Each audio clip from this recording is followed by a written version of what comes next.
Hey, it's Mark Kanty again here with Release Dynamics, and I'm here with the lovely Dr. Loren Hill of the Acclivity. And we've been talking today on the idea of advancing your career when it comes to how do you invest in your career for higher returns. And this is the topic that we came up with. We were just kind of brainstorming this, investing in your career for higher returns personally and professionally. What a great topic, don't you think?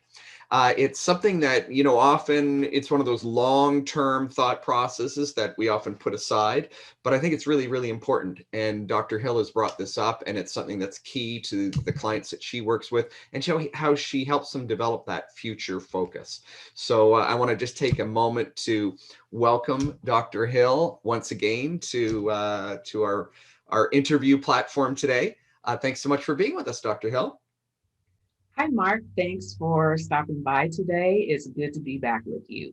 Fantastic. I have this question for you now. So when we were talking, we were discussing some of these ideas and these issues in particular. So what would you say are some of the common problems that people, educators face when it comes to investing in their career? What kind of issues do they come up against? What are the problems that you see people facing? So, Mark, I would say the first problem that they faced is that they really don't understand the concept of investing in themselves for their career. So, we typically think about investments for the future, investment for things that we want to buy, such as a home or a vehicle or the college savings or for the children. But we don't always think about investing in ourselves for professional development. So, what I wanted to cover today and in our subsequent talks is really about the strategies for investing in yourself for professional development, advancing your career, and just broadening your horizons overall. And it does take money to do that. Yeah, really good point. Excellent. What do you think now, in your experience, what are some of the underlying reasons? I mean, you're a psychologist. What are some of the underlying reasons that people get stuck and that they don't necessarily move in that direction or think about long-term investment and advancing their career that way? So, one of the things that I would say up front is that nobody's ever told them to do it. So, it's not that they don't know how to do it. It's just that they've never been told to do it. And so once we start having conversations around budgeting, then people do grasp that concept, but then they start thinking, well, I don't have any money for that. Where am I going to find the money? So knowing that you can do it, having a strategy for investment, and then being very strategic on that strategy about where that money goes, because you don't need a lot of it, but you do need something.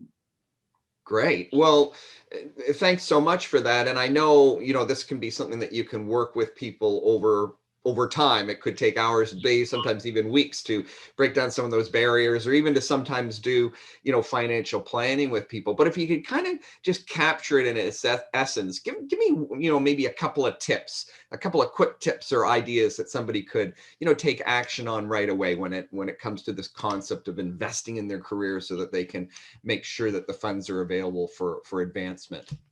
Sure. So, some quick tips are number one, understand that you can do it.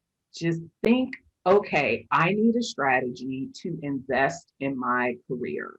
And I need to invest time and I also need to invest funds. So you don't have to have, $20,000 for your investing in professional development. You can do it with as little as $100, right? So think about it, take the time to just start moving the needle a bit in terms of, okay, I can do this and I can put some money away. You and I were talking a little while ago about the 10% strategy, right? Taking Yes. 10% of your salary and putting that away in a fund, a savings account or something like that, so that you really have it designated for this professional development. So some people might say, well, I'm already investing 10% in something else, or I don't have that much. Well, maybe it's not a percentage, maybe it's a dollar amount. Maybe you can invest $20 a month, and then in 6 months you'll have a little bit of a nest egg, and you could take a course, or you can join an organization. But we really need to work together to try to figure that out. So the 10% or the dollar amount would be a tip that I would give anybody. That's excellent. It reminds me of, how do we save for a house, or how do we save for a major purchase? Like you start when you first started talking about this topic, you talked about this idea that, we often save for big things, but we don't think about our own professional development. What a great way of looking at it. So be like, hey, if I'm going to tuck away so much money and my goal is to buy a house in 5 years, or my goal is to buy a car in 2 years, instead, to be thinking with just that same mindset in terms of saving for your education, for your professional development. And of course, one compounds the other, doesn't it? Because once you save and then you invest in yourself and you advance a little, you get more income, your paycheck goes up, you advance in your career. What a great concept. So thanks very much for sharing that. That's fantastic. Dr. Hill, the other thing I was thinking of in terms of a question, I know you and I talked about this as well, is that there might be other sources of money that people can invest in, or other sources where they can find money to invest in their professional development. Maybe you could talk to that point a little bit.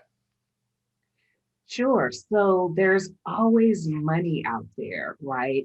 We tend to think often that there's not enough money, or we can't find any money. Well, there are some insider tips, and one of those would be something quite frankly called professional development funds, right? So if you're at an institution, whether it's flush with money or maybe not so much, there's generally a line item for professional development in the departmental budget. Now, I can't tell you how many times, even when I was department chair, that I had faculty that didn't use their professional development funds. And at that time, we were giving full-time faculty $2,000 a year. And so you use it or you lose it.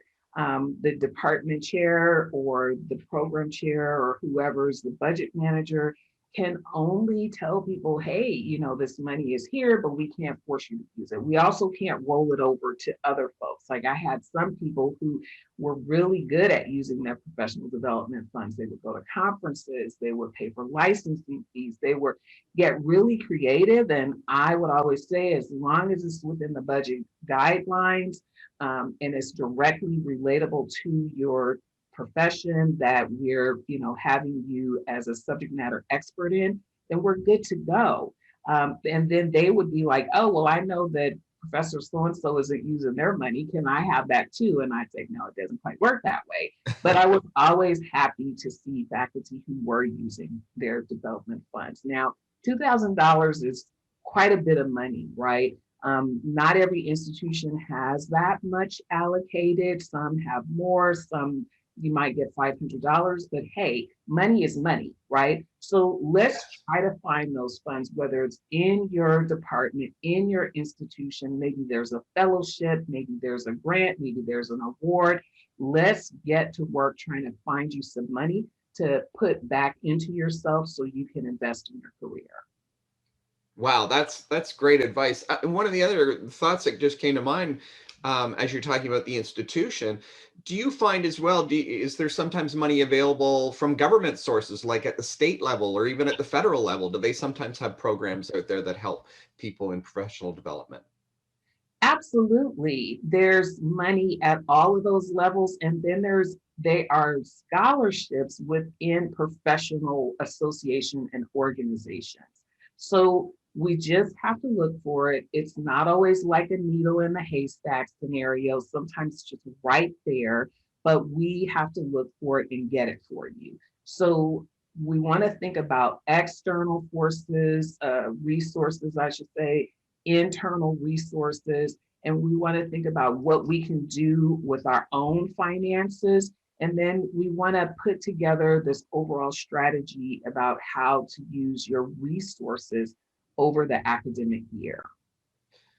Excellent advice. Dr. Hill, thanks so much for sharing so openly with us today. And we're going to wrap up our quick interview right now. And I just want to take a moment once again to thank Dr. Loren Hill of the Acclivity. And you can find Dr. Hill online at theacclivity.com. That's the Acclivity, all one word with two C's in Acclivity.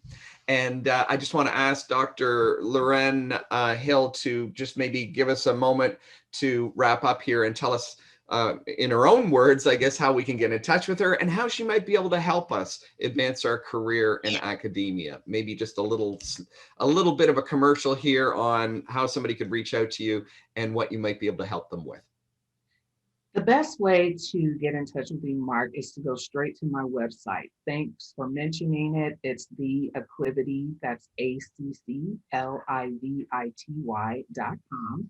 Once you go on the website, you'll see a little button that says work with me. Then you'll also see another tab that you can click on that takes you straight to my calendar for a free consultation. So let's find a time to meet. Let's talk about what your goals are. And let's start thinking about how to invest in yourself. So we want to also really try to get those funds, because one of the things that you might be able to do with those funds is hire a coach. And so I'd love to help you get that strategy together, and maybe you can get a little extra money to then work with me, and we will help you get rich rewards as we move forward in advancing your career. So good luck to you, and I hope to hear from you soon. Thanks so much, Dr. Hill. And again, just as a quick little recap to let people know, we're in challenging times right now, and as a result, there's a lot of government stimulus money that's not only floating around and available, but there is more coming. So I would encourage you to be very proactive in looking for sources of income, not necessarily income that you're going to be able to spend on living, but sources of income to fund your professional development, to invest in coaching like Dr. Hill does, to invest in your own professional development. So thanks again for being with us today. And thank you, Dr. Hill, for sharing so openly and giving us some great information. It's an absolute pleasure. And I will look forward to visiting with you again on a new topic, which I'm sure will be coming up very, very soon. Thanks again.